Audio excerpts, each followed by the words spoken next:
Hi, welcome to Ash is Happy Now, my blog on trying to stay positive and trying to highlight the happy and good things that are going on in my life. Unfortunately, today took a turn I don't think a lot of people were expecting, and so what I was originally going to talk about today, I will do tomorrow.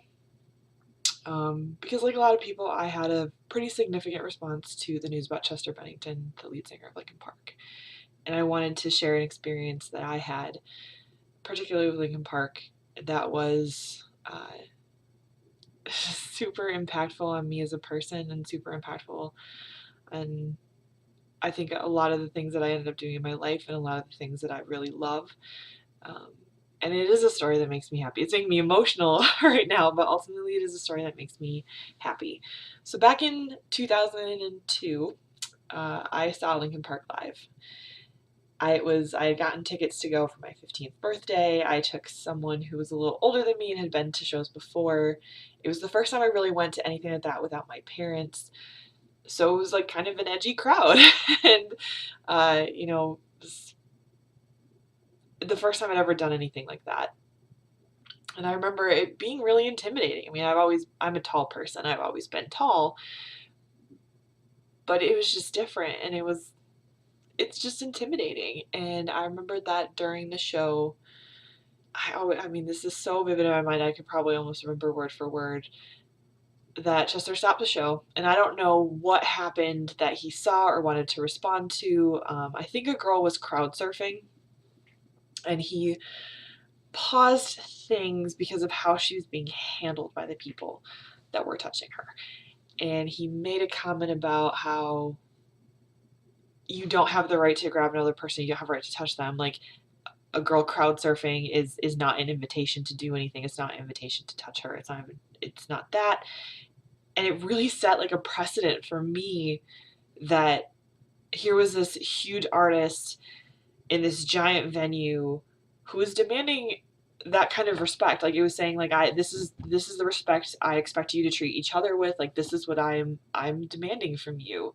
And I think it influenced the way that I see other artists, and it influences the way that I perceive things that happen. Is that one, it was a very like sort of masculine identity, and masculine artists basically being like, you don't have a right to touch that girl. And if you grow up and you hear about like the rock music scene, you think of like groupies and people taking advantage of people and things like that, and that just wasn't who they were.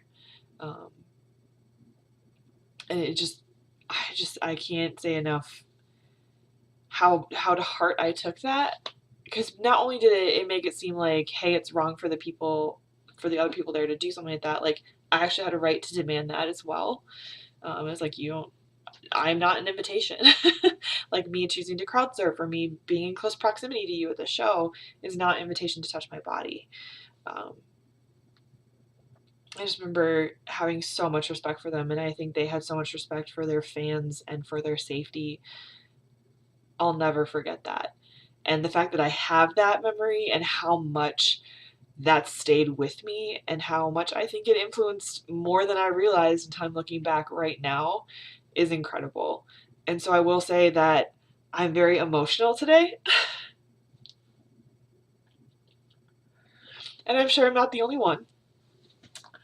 But if I'm going to stay positive and I'm going to talk about what makes me happy, that's one of the things that makes me happy right now. And I'm filled with so much gratitude in my heart that I got to see them live ever. Um, and especially like in the beginning, I played Hybrid Theory so much. I think it was the first album that I ever just like blasted angrily from my bedroom, and you know you always remember that album. And I also remember, it's always a funny story too, about the very first time I heard Linkin Park. I remember explicitly because One Step Closer played in the credits of Dracula 2000. I A lot of people probably haven't seen that movie. I actually find it a very entertaining version of Dracula. But I remember my friends and I watched the movie, and at the end of that credits, I was like, I need that song. I need to track down that song. And that's how I started listening to Linkin Park. And I never looked back.